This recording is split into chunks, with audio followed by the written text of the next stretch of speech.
And it's like overkill on him because I can get in there without even that. But let's say I want to go more into inside the hip itself, coming down versus trying to work on QL stuff.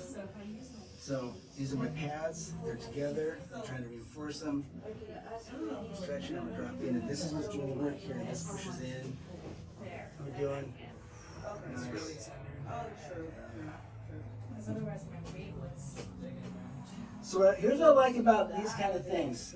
If I'm this deep in the belly and I want to move my fingers and fidget, it kind of sucks. It's like, but if I have my fingers locked and I move him around, it doesn't suck quite as much. Sure. Right? So when I get unlocked, I don't fish around, but I can move and get on a whole different muscle, or I can push my ankle in and get against the back of the hip.